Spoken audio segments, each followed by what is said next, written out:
Hello everyone, my name is robin. आप सभी का हमारे द स्टडी हमें स्वागत है। आप सभी के लिए लेकर आ गया हूँ क्लास 12 सामान्य हिंदी का 2024 का पेपर। बोर्ड एग्जाम 2026 में यही पेपर आपके बोर्ड एग्जाम 2026 में छपने वाला है। हाँ, यही पेपर आपके बोर्ड एग्जाम 2026 में आएगा, ये मेरी गारंटी है। आप सभी का पेपर पैटर्न, कैसे आपको पेपर को अटेम्प्ट करना होगा, किस तरह से करना होगा कि हमारा 100 मार्क्स कंप्लीट हो जाए। तो आइए मैं इस वीडियो को शुरू करता हूँ और आपको बताता हूँ आपको किस तरह से बोर्ड एग्जाम में पेपर को अटेम्प्ट करना है। सबसे पहले आपको बता दूं, आपका जो पेपर रहेगा वो 100 नंबर का रहेगा। आपको 100 नंबर का पेपर होगा। आपको जिसमें समय मिलेगी आपको 3 घंटा 15 मिनट। आपको 15 मिनट सबसे पहले पढ़ने के लिए मिलेगा और 3 घंटे में आपको पेपर को हल करना होगा। आपका ये पेपर होगा। आपको यहाँ पर निर्देश लिखा गया है। संपूर्ण प्रश्न पत्र 2 भाग में आपका क खंड में और ख खंड में विभाजित किया गया है। सबसे पहले आपको क खंड करना होगा, फिर उसके बाद आपको ख खंड करना होगा। तो क खंड में आपको किस तरह से क्वेश्चन पूछे जाएंगे, तो आइए मैं आपको बताता हूँ। सबसे पहले आपका जो क खंड है, क खंड में आपको आपके बोर्ड एग्जाम 2026 में किस तरह से पेपर पैटर्न और किस तरह से बोर्ड एग्जाम में छपेगा, तो आपको सबसे पहले इसमें आपको 1 नंबर वाले जो आपके बोलते हैं रचनाएं होती हैं, ये सब आपके एक एक नंबर में 10 नंबर में पूछा जाएगा। आपको गद्य और पद से पहला का नंबर, पहले के का नंबर है ज्ञानोदय पत्रिका के संपादक थे। आपको ये बताना है ज्ञानोदय पत्रिका के संपादक कौन थे, कन्हैयालाल मिश्र, प्रभाकर या बालकृष्ण भट्ट या प्रताप नारायण मिश्र। और उसके बाद चौथा नंबर है कार्तिक प्रसाद खत्री। और उसके बाद आपका आ जाता है खा नंबर आपका आ जाता है द्विवेदी युग के लेखक हैं। आपको खा नंबर में ध्यान रखना है, द्विवेदी युग के लेखक हैं। आपको ये बताना है सदल मिश्र या मोहन राकेश, या 3 नंबर आपका अध्यापक पूर्ण सिंह या रामचंद्र शुक्ल। और उसके बाद आपका गा नंबर आ जाता है ध्रुव स्वामी किस विधा की रचना। आपको ये बताना है ध्रुव स्वामी किस विधा की रचना है। और उसके बाद घा नंबर आपका आ जाता है विकलांग श्रद्धा का दौरान निबंध संग्रह के लेखक हैं। और उसके बाद आपका आ जाता है अंगा नंबर हिंदी के प्रथम डायरी के लेखक हैं। आपको यह बताना है हिंदी के प्रथम डायरी के लेखक कौन हैं। और उसके बाद आपका आ जाता है 2 नंबर का का आपका ये बोलता है भ्रतेंद्र युग के कवि हैं। आपको ये बताना है भ्रतेंद्र युग के कवि कौन हैं।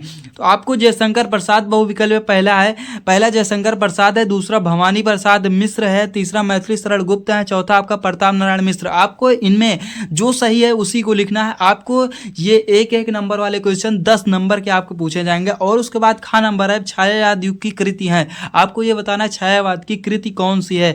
और उसके बाद आपका आ जाता है गा नंबर है पवन दूतिका काव्यांश के रचयिता हैं। आपको ये बताना है पवन दूतिका काव्यांश के रचयिता कौन है। और उसके बाद आपका जाता है घा नंबर प्रयोगवाद की प्रमुख विशेषताएं नहीं है। आपको ये बताना है प्रयोगवाद की प्रमुख विशेषताएं नहीं है। और उसके बाद आपका आ जाता है अंगा नंबर। आपका अंगा नंबर पूछा है समन्वय पत्रिका के संपादक रहे हैं। आपको यह बताना है समन्वय पत्रिका के संपादक कौन रहे हैं, सूर्यकांत त्रिपाठी निराला या महावीर प्रसाद द्विवेदी, भरतेंदु हरिश्चंद्र या धर्मवीर भारती। आपको ये बता दूं आपका ये यहाँ तक आपका 10 नंबर एक एक नंबर वाला क्वेश्चन कंप्लीट हो जाता है। 10 नंबर आपका यहाँ से कंप्लीट हो जाएगा। और उसके बाद आपको बता दूं ये जो आपका 3 नंबर क्वेश्चन है, ये नंबर आपको 10-10 नंबर के रहते हैं। गद्यांश में और पद्यांश में मिलाकर आपका टोटल 20 नंबर का पूछा जाएगा। आपको गद्यांश और पद्यांश को मिलाकर आपका टोटल 20 नंबर का क्वेश्चन इसमें पूछा जाएगा। तो आपको किस तरह से करना होगा, आपको किस तरह से इनको करना होगा। 3 नंबर क्वेश्चन पर आपको सबसे ध्यान रखना, दिए गए गद्यांशों पर आधारित निम्नलिखित प्रश्नों को उत्तर दीजिए। आपको ये जो गद्यांश दिया गया है आपको इसको पढ़ना है, फिर उसके बाद आपको यहाँ से आंसर देना है। उपयुक्त गद्यांश पर पाठ और लेखक का नाम लिखिए। आपको क्या करना है, पाठ और लेखक का नाम लिखना है। और दूसरा क्वेश्चन है रेखांकित अंश की व्याख्या करना है। अब रेखांकित अंश जिसके नीचे अंडरलाइन है, आपको यहाँ से यहाँ तक के आपको रेखांकित अंश की व्याख्या करना है। और उसके बाद आपका आ जाता है राष्ट्र निवास जन ने किसके साथ तादमस्य स्थापित किया है। मतलब राष्ट्र निवास जन किसके साथ तादमस्य स्थापित किया है, आपको उसमें ढूंढ के लिखना है। और उसके बाद आपका आ जाता है 4 नंबर प्रत्युष गद्यांश लेखक की किस विधा पर रचना है, मतलब ये पूछ रहा है कि लेखक किस विधा पर इसकी रचना है। और उसके बाद आपका आ जाता है 5 नंबर, संतत वाही और रश्मियाँ का शब्द अर्थ है। आपको संतत वाही और रश्मियाँ का अर्थ लिखना है। और उसके बाद आपका आ जाता है 3 नंबर। 3 नंबर आपका यहाँ से देखो, सबसे पहले आपको यहाँ पर अथवा लगा होगा, आपका अथवा में ये क्वेश्चन आपको दिया रहेगा। आपको चाहे गद्यांश में 2 दिया रहेगा, जो आपको आता है वही आप करें। आपको यहाँ पर अथवा रहेगा, आपको यही जो यहाँ पूछा गया है, जो पहले बताया मैंने वही यहाँ पर पूछा गया था, आपको जो मन हो वो करें। और उसके बाद आपका आ जाता है 4 नंबर क्वेश्चन। 4 नंबर क्वेश्चन आपका आ जाता है पद्यांश से। आपको पद्यांश से आपको कितने नंबर मिलेंगे, तो पद्यांश में भी आपको 10 नंबर मिलेगा। अब 10 नंबर कैसे हमें क्लियर करना होगा, सबसे पहले आपको जो दिया गया है पैराग्राफ, इसे पढ़ना होगा। और उसके बाद इसमें कौन कौन से जो क्वेश्चन पूछा गया होगा, आपको उन क्वेश्चन को आंसर देना होगा। तो सबसे पहले आपका जो क्वेश्चन है, सबसे पहला क्वेश्चन पूछा गया है, उपयुक्त तो पद्यांश का शीर्षक एवं कवि का नाम लिखिए। आपको इसमें शीर्षक लिखना है, इसमें क्या शीर्षक है, और उसके मतलब कि आपको इसमें शीर्षक का कवि का नाम लिखना है। और उसके बाद आपका आ जाता है रेखांकी अंश की व्याख्या कीजिए। आपको रेखांकित अंश की व्याख्या क्या क्या करना है, आपको दिखा दूं। ये आपका वे रोग हैं, मतलब वे रोग, आपको इतने का रेखांकित अंश की व्याख्या करना है। और उसके बाद आपका आ जाता है जो 3 नंबर आपका क्वेश्चन है। 3 नंबर क्वेश्चन आपका बोल रहा है कवि ने किन्हें मुर्दा कहा है। आपको ये देखना होगा कवि ने किसको मुर्दा कहा है। 3 नंबर क्वेश्चन में कवि ने किसको मुर्दा कहा है। और उसके बाद अवसद और सम्मोहन शब्द का अर्थ आपको लिखना है। अवसद और सम्मोहन अर्थ का आपको अर्थ लिखना है। और उसके बाद 5 नंबर क्वेश्चन आपका क्या पूछ रहा है, कवि के अनुसार जीवन का सार्थक किसने निहित है। मतलब कवि के अनुसार जीवन का जो है, मतलब जीवन का सार्थकता किसमें से निहित है। और उसके बाद आपका आ जाता है, इसमें आपको 2 मिलेगा। आपको क्या बता दूं, 2 मिलेगा। आपको जो पसंद आए आप उसे करना। इसमें 2 रहेगा, आपको 10-10 नंबर का रहेगा। अथवा में दिया रहेगा, जो क्वेश्चन आपको पहले दिया गया है वही क्वेश्चन यहाँ पर दिया गया है। आपको जो समझ में आए आप वही करें। अब उसके बाद आपका आ जाता है 5 नंबर क्वेश्चन। 5 नंबर क्वेश्चन आपका जो है मोस्ट इम्पॉर्टेंट है। आपको 5 नंबर क्वेश्चन में क्या करना होगा, निम्नलिखित में से किसी एक लेखक और साहित्य परिचय देते हुए उनकी प्रमुख रचनाओं का उल्लेख कीजिए। आपको क्या करना है, प्रमुख रचनाओं के उल्लेख करना है। और इसमें आपको शब्द सीमा 80 वर्ड के बाहर आपको नहीं लिखना है, 80 वर्ड में ही लिखना है। आपको इनमें साहित्यिक परिचय लिखना है, कन्हैयालाल मिश्र प्रभाकर का या हरिशंकर प्रसाद का या प्रोजी रेड्डी। आपको जिनका पसंद आए आप उनसे लिख सकते हो, जो आपको याद हो। आपको इसमें एक गद्य से लिखना होगा और एक पद्य से लिखना होगा। तो आपका टोटल यहाँ से 10 नंबर कंप्लीट हो जाएगा। पद्य में आपको किनका दिया गया है, आइए मैं आपको दिखाता हूँ। पद्य में आपका दिया गया है, निम्नलिखित में से किसी एक कवि, निम्नलिखित में से किसी एक कवि का साहित्यिक परिचय देते हुए उनकी प्रमुख रचनाओं का उल्लेख कीजिए। आपको 80 वर्ड इसमें लिखना है। आप चाहे महादेवी वर्मा का लिखिए या मैथिली शरण गुप्त का लिखिए या उदय सिंह उपाध्याय, हरिऔध का लिखिए। आपको केवल एक लोक का ही लिखना है। अब आपको एक लोक को ही लिखना है तो आपको इसमें कुछ नहीं करना है, आपको केवल एक ही लोक का लिखना है। तो सबसे पहले महादेवी वर्मा के लिख लिया या मैथिली शरण गुप्त या उदय सिंह उपाध्याय, हरिऔध। यहाँ से आपका टोटल 10 मार्क्स कंप्लीट हो जाएगा। आपको साहित्यिक परिचय लिखने के आपको 3 नंबर मिलेंगे और 2 नंबर आपको मिलेगा रचनाएं लिखने का। तो आपका यहाँ से 5 नंबर कंप्लीट हो जाएगा। और उसके बाद आपका 6 नंबर क्वेश्चन है। 6 नंबर क्वेश्चन आपका बोल रहा है, लाठी अथवा पंचलाइट कहानी का सारांश अपने शब्दों में लिखिए, जिसकी शब्द सीमा आपको है 80 वर्ड। 80 वर्ड में लाठी या आपको पंचलाइट कहानी का, जिसकी मैंने करवा दिया है, पंचलाइट कहानी जो मैंने करवा दिया है और लाठी भी मैंने करवा दिया है। इसके लिए मैं डिस्क्रिप्शन में डाल दूंगा, प्लीज़ जाकर उस वीडियो को देख लेना। आपका यहाँ से 5 अंक कंप्लीट हो जाएगा।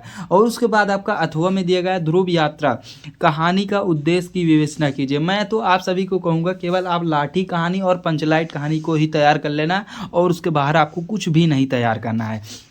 और उसके बाद आपका आ जाता है यहाँ से 7 नंबर क्वेश्चन। 7 नंबर क्वेश्चन आपका बोल रहा है, स्वपठित काव्य खंड के आधार पर, मतलब स्वपठित काव्य खंड के आधार पर एक खंड का प्रश्न उत्तर दें। आपको क्या करना है, एक खंड का आपको प्रश्न उत्तर देखना।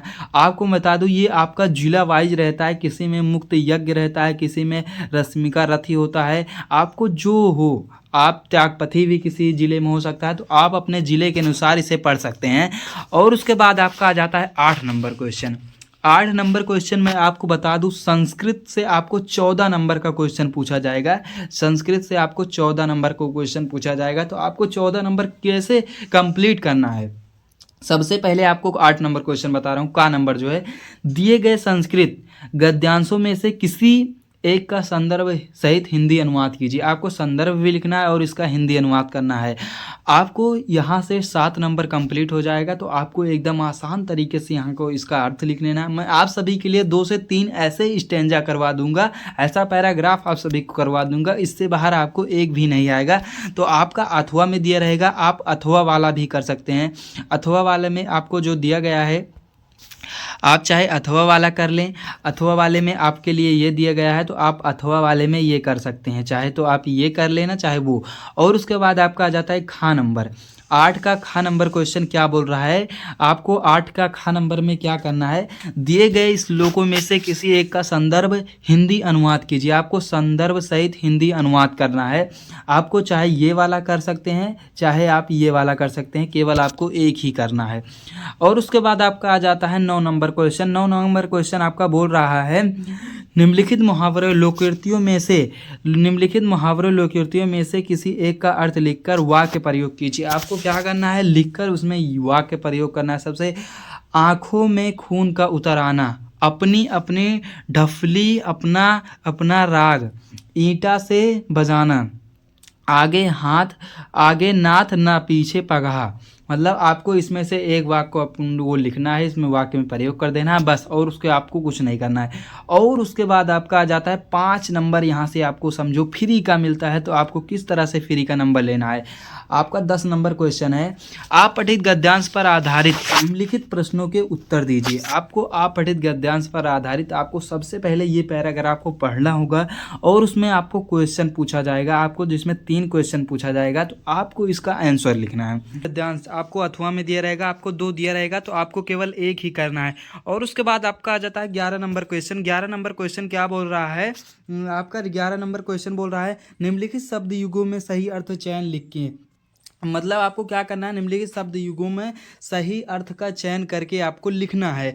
तो मेघ मेध, आपको जो सबसे पहला है मेघ मेध, आपको इसमें देखना है और इसका सही वर्ड लिखना है। और उसके बाद 2 नंबर है निर्वाण निर्माण, आपको क्या क्या जो इसका सही वर्ड है आपको उसे चयन करके लिखना है। तो आपका यहाँ से 2 अंक कंप्लीट हो जाएगा। और उसके बाद 11 नंबर का खा नंबर आपका क्वेश्चन बोल रहा है, निम्नलिखित 11 नंबर का आपका खा नंबर, निम्नलिखित शब्दों में से किसी एक शब्द के 2 सही अर्थ लिखिए। आपको निम्नलिखित शब्दों में से 2 के इसमें सही अर्थ लिखना है बस। और उसके बाद ग नंबर आ जाता है, निम्नलिखित वाक्यांशों में किसी एक सही शब्द का चयन करके लिखिए जिसके पास कुछ ना हो। आपको इसमें से एक सही वर्ड को चयन करके उसका लिखना है। और उसके बाद आपका आ जाता है 2 नंबर क्वेश्चन। 2 नंबर क्वेश्चन बोल रहा है, वह पत्र जिसमें किसी को कोई काम करने का अधिकार दिया गया हो। मतलब जिसको वह पत्र जिसमें किसी को कोई काम करने का अधिकार दिया गया हो उसे क्या कहते हैं। तो आपको इसमें लिख देना है। और उसके बाद घ नंबर क्वेश्चन बोल रहा है, निम्नलिखित में से किन्हीं 2 वाक्यों को शुद्ध करके लिखना है। आपको किन्हीं 2 वाक्यों को शुद्ध करके लिखना है। 11 का घ नंबर बोल रहा है, किन्हीं 2 वाक्यों को आपको शुद्ध करके लिखना है। तो आपका यहाँ से 2 अंक कंप्लीट हो जाएगा। और उसके बाद आपका 12 नंबर क्वेश्चन आ जाता है। 12 नंबर क्वेश्चन आपका ये बोल रहा है, 12 नंबर क्वेश्चन आपका ये है, हास्य रस अथवा वीर रस के अस्थाई भाव के साथ उदाहरण अथवा परिभाषा लिखिए। आपको उदाहरण और परिभाषा लिखना है, जिसको मैंने करवा दिया है। मैं इसकी लिंक डिस्क्रिप्शन में डाल दूंगा, प्लीज़ जाकर वीडियो देख लेना। आपको मैं बता दूं, इसको मैंने एकदम आसान और आसानी तरीके से बताया, आपको एकदम आराम से तैयार हो जाएगा। प्लीज़ जाकर वीडियो देख लेना। और उसके बाद खा नंबर आपका क्वेश्चन है, यमक अलंकार। यमक अलंकार अथवा वृत्तिमान अलंकार के लक्षण एवं उदाहरण लिखिए। आपको लक्षण और उदाहरण लिखना है। और उसके बाद 11 नंबर क्वेश्चन है आपका, चौपाई छंद कुंडली छंद का लक्षण सहित एक उदाहरण लिखिए। आपको लक्षण सहित एक उदाहरण लिखना है। आपका ये 2-2 नंबर का है। तो यहाँ से आपका 6 नंबर कंप्लीट हो जाएगा तीनों के। और उसके बाद आपका आ जाता है 13 नंबर क्वेश्चन, जो आपका 6 नंबर का है। 13 नंबर क्वेश्चन आपको एक क्या लिखना है, पत्र लिखना है, आवेदन पत्र। आपको बता दूं, दैनिक समाचार, 13 नंबर क्वेश्चन बोल रहा है, दैनिक समाचार पत्र को प्रकाशित विज्ञापन के आधार पर संविदा पर लेखपाल पद की नियुक्ति हेतु अपने जनपद जिला अधिकारी को एक आवेदन पत्र लिखना है जो आपका 6 नंबर क्वेश्चन है। आप चाहे तो ये लिख दें, अपनी गली अथवा अपनी गली की नालियों की समुचित सफाई के लिए नगर निगम को स्वच्छ अधिकारी को प्रार्थना पत्र आपको लिखना है। आपको ये मैं बता दूं, यहाँ से एकदम आसान तरीके से आपका यहाँ से कंप्लीट हो जाएगा आपका 6 नंबर। और उसके बाद आपका जाता है 14 नंबर क्वेश्चन। जो 14 नंबर आपका क्वेश्चन है, 14 नंबर क्वेश्चन बोला है निम्नलिखित विषयों से किसी एक पर अपनी भाषा शैली पर निबंध लिखिए। आपको क्या करना है, किसी एक पर अपने भाषा में 9 नंबर का क्वेश्चन है, इस पर आपको निबंध लिखना है। तो आपका यहाँ से 9 नंबर कंप्लीट हो जाएगा अगर आप निबंध लिख देते हैं। सबसे पहले आपको बता दूं, मैंने एक निबंध की वीडियो बनाई है जिसमें मैंने बताया है कि आपको कौन कौन से निबंध को तैयार करना है या किस तरह से लिखना है कि आपका एक भी मार्क्स ना कटे। तो सबसे पहले आपका निबंध आ जाता है मानव कल्याण रोबोट यंत्र, मानव का अपनी भूमिका। इस पर आपको क्या विचार है, आप अपने भाव से क्या लिखना चाहते हैं। और 2 नंबर आपका क्वेश्चन है नई शिक्षा नीति 2020 की प्रमुख विशेषताएं हैं। आपको नई शिक्षा नीति के बारे में लिखना है, आपको क्या प्रभाव पड़ रहा है, क्या सही लग रहा है, क्या नहीं लग रहा है।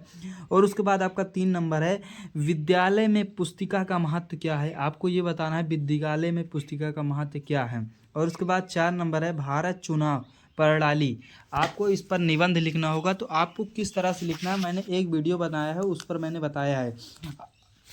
आप सभी को बता दूं, आपके बोर्ड एग्जाम 2026 में ऐसा ही पेपर पूछा जाएगा और ये 100 नंबर का पेपर होगा।